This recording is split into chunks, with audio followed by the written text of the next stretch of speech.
Minowishquawnakwe. I want to first acknowledge the elder for the opening prayer. I acknowledge all of our elders across our territories who are in ceremony and prayer for the protection of our communities and of our families. I, of course, want to acknowledge the family members of missing and murdered Indigenous women and girls and Two-Spirited. And I like to thank you for your perseverance and for your courage and honesty in informing all levels of government on this issue. I want to talk a little bit about the way that leadership, our role in supporting the families, the family members.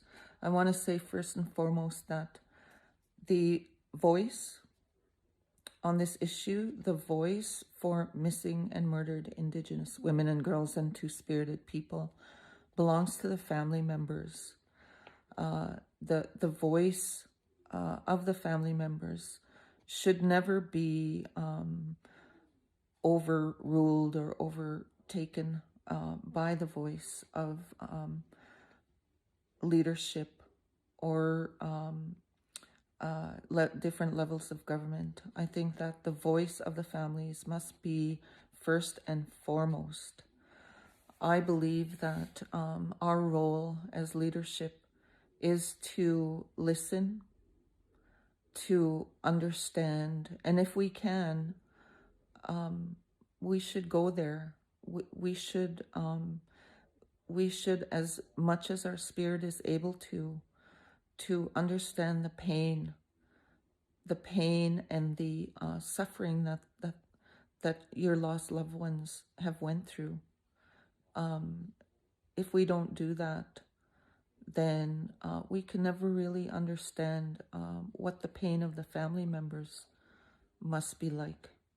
So that's our first step, I think, as leaders. There's no way that we can ever understand the pain of the family members, but we should try to put ourselves in that place.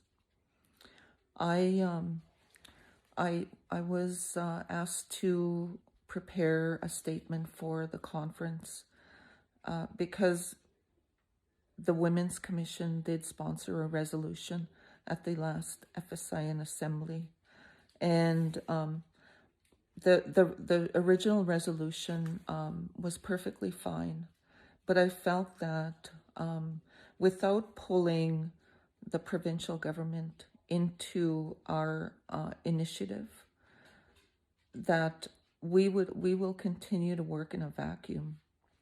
We need, first and foremost, to listen to the family members.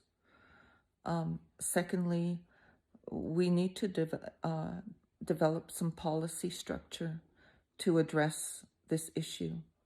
And thirdly, after this policy structure has been developed, we need to push and advocate for laws to change, for laws to reflect the need to protect Indigenous women and girls and Two-Spirited people.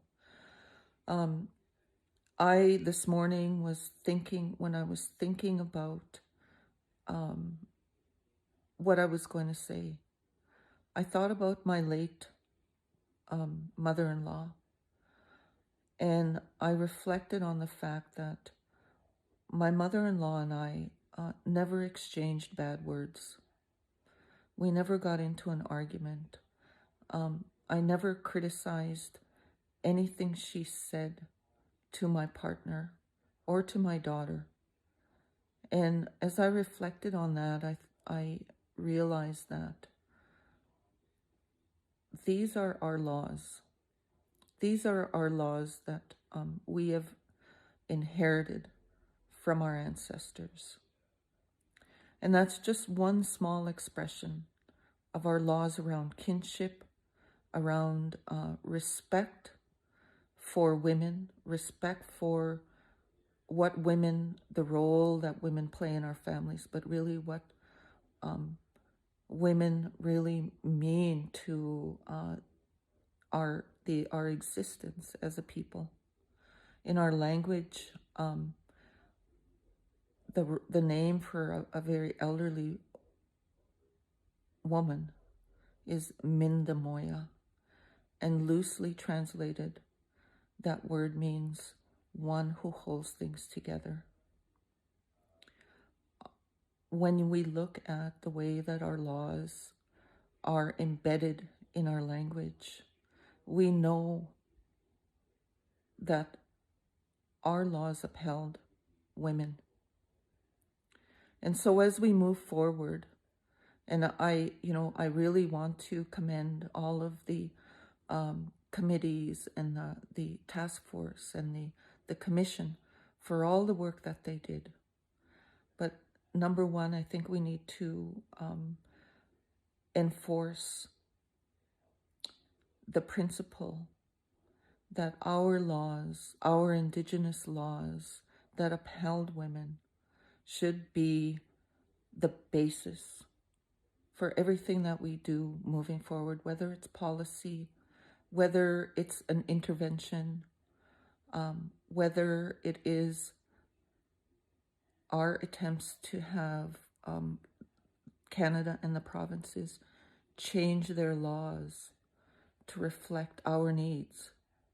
We should always ensure that our Indigenous laws underpin everything that we do. I want to close there, and I want to thank you for listening. I want to thank the Saskatchewan First Nations Women's Commission for hosting this gathering and for promoting that resolution going forward to the FSIM. We need to keep pushing for change, and that also includes in our own communities and in our own organizations. And I want to say that your strength, your courage are the things that help us push forward on making change. I wish you all a very good day, and I just want to send my love and hugs to all of you today. Miigwech.